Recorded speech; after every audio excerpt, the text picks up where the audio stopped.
The evening descended rather abruptly, as if the neighborhood had been covered with a thick blanket. Victoria pulled open the curtains, peering into the windows of the opposite building. Gradually flashing in the semi-darkness, the windows of the apartments behind each window lit up. Behind each one were people hiding from prying eyes. Someone's life was unfolding. Only one window never showed in the darkness, at least not visibly. Victoria never saw its warm light. It was the far right window on the fourth floor next to her. Yet the window opening glowed often. It was probably the kitchen, but the light never burned in this room, warding off strange thoughts of other people's lives. The woman pulled the curtains tightly and turned on the lamp. The soft light dispersed the rapidly thickening darkness. Victoria took the book and lowered herself into a large, soft, and very comfortable chair. She had been looking for such a thing in furniture stores for a long time. It was exactly like this.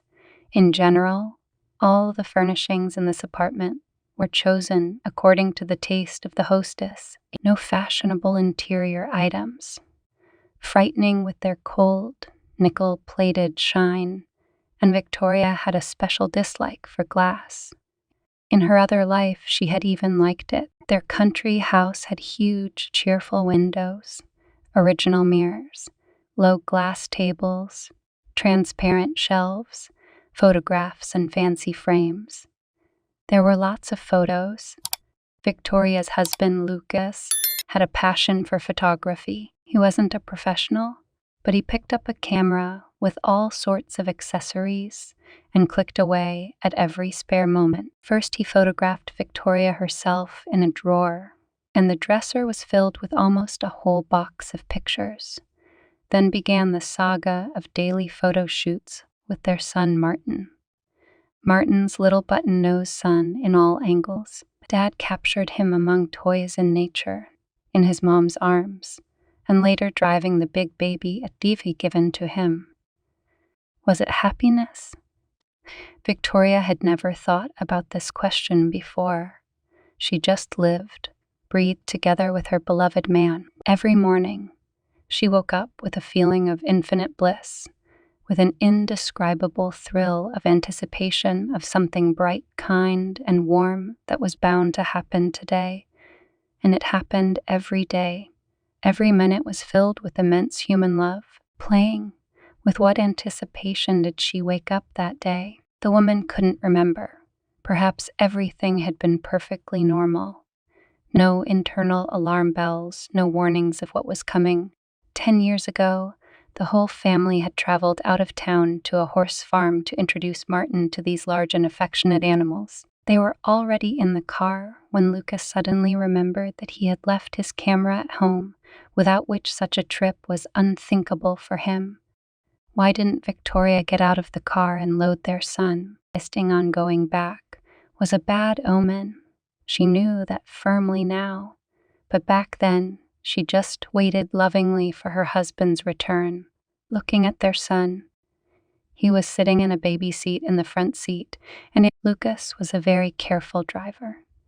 Never broke the rules, so why did he choose to put their son next to him? Victoria didn't have an answer. It just happened that morning. They were driving to the sound of music from her husband's favorite radio station.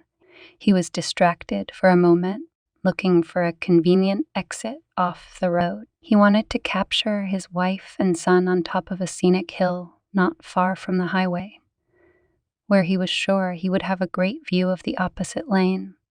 Suddenly, a van with a garish picture and the words vegetables, fruits drove toward them. Victoria heard a scream and realized it was herself. Then there was the sound of a crash and a squeal. After a long coma, she wandered around different medical centers for 6 months. She did not attend the funeral. Her memory has not preserved the sorrowful moment when the 2 coffins, large and small, were lowered into the common grave. The last memory I have of that life is a clear picture imprinted on my fading consciousness, a child's hand covered with shards of glass. glistening in the sunlight. Numerous bright orange tangerines spilled out of the wrecked van onto the road and directly into the interior of their wrecked car. The woman wasn't looking for justice. The driver, the boyfriend of that ill-fated truck, came to her in the hospital when she was already out of her twilight state, crying, apologizing, but she didn't even hear what he saw. She died with her favorite boys there on the road. She did not attend any of the court hearings. Her country house had been sold by a lawyer, and she never found the energy to visit the place where her past life had been left. The small apartment in which Victoria had lived these 10 years had been bought by her after a long course of rehabilitation. Nothing here reminded her of the past except the sleepless nights that the woman dreaded so much. This night had been no exception, and she had lain in bed until almost dawn. In the morning, the woman still managed to doze off to cheer herself up. She drank her coffee and hurried to work. The company Lucas owned and inherited had become the center of Victoria's life, and it must be said that everyone here loved her not because they pitied her, but because she was really a good leader. Only one, at first glance strange, rule was available: no children within the walls of the office. Knowing this, employees never brought their sons and daughters here, not even for a moment, respecting Victoria. But one day Victoria was puzzled to see a smiling 5-year-old freckled boy in the guard, guiltily lowering his eyes, explained that it was the child of a man who had come to apply for a job the day before a staffing site had posted the frames. Extinguishing the anger that flared up, Victoria went up to her room, and the day went on as usual. Paperwork, meetings, a short break for the same coffee, and again a series of important, but somehow not very pleasant tasks.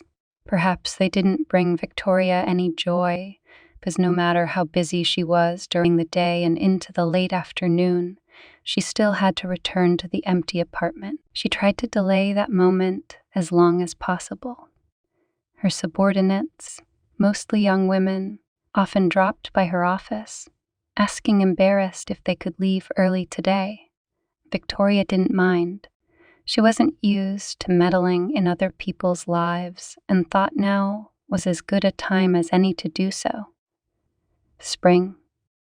Finally, the office building was almost empty. Victoria stood up, stretched slightly, and turned off her computer. The workday was over. She needed to stop by the store and then head to her cozy but cold-soaked, lonely apartment. Stopping at the supermarket closest to her house, she walked slowly down the street. What does a 35-year-old woman with no family need? Not much to keep her from starving. Victoria put a small piece of veal, frozen vegetables, and a bunch of bananas in her basket, hastily averting her gaze from the shelf of citrus fruit. She couldn't even look at those cheerful orange fruits, bending down to pick out a few fresh zucchini. She could barely stay on her feet. Someone not too hard, but perceptibly pushed her from behind. Turning around, she saw the same freckle-faced boy who had alarmed her at the office this morning. "Sloppy auntie, bring me some orange juice, please," the child asked, looking at the woman with trust in his eyes.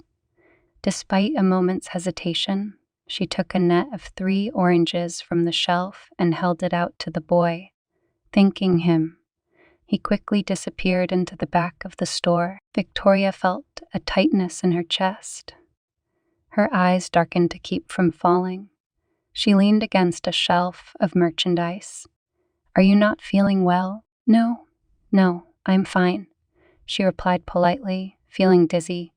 She turned her head to get a better look at the man who had shown such concern for the stranger Lucas was standing in front of. Later, rather not him, but a stranger who looked uncannily like her late husband.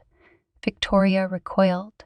She had probably gone very pale because the stranger, who was filling a grocery cart, offered to lean on his rapidly passing cashier. He also seemed to pay and let her out into the street, ushering the woman into a nearby parked car. He apologized and quickly walked back into the store, exiting with the same little boy and Victoria watching the whole thing as if from the sideline, as if everything that was happening was just a sequence of scenes from a very realistic movie. The man who had put the restless child in the back seat got behind the wheel himself, followed by Philip. He introduced himself and inquired about the woman's well-being. For some reason, Victoria suddenly spoke. She spilled out to the stranger all the pain she kept deep inside. She spoke somewhat aloofly at first, then became more and more absorbed in her emotions. And finally, she cried. She hadn't cried in all these years, hiding her tears behind a large lock of silent grief. Now they were just pouring from her eyes, and it was impossible to stop this salty flow. She didn't know how long they sat in the car.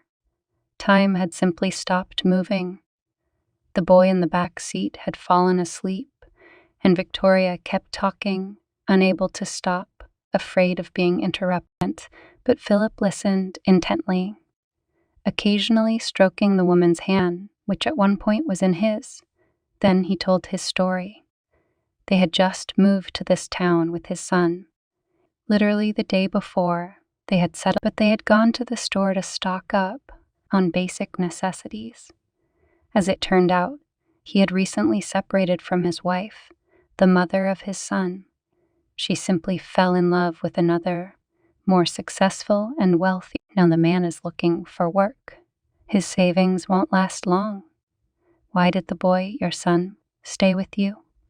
Victoria asked, surprised by such a decision of a strange woman in advance. Martin, Philippe interjected, that's my ex-wife's son.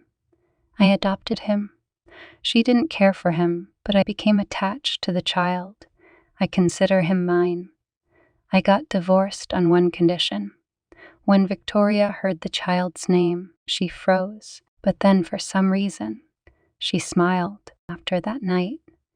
Not that Philip had driven the car into the courtyard where Victoria lived.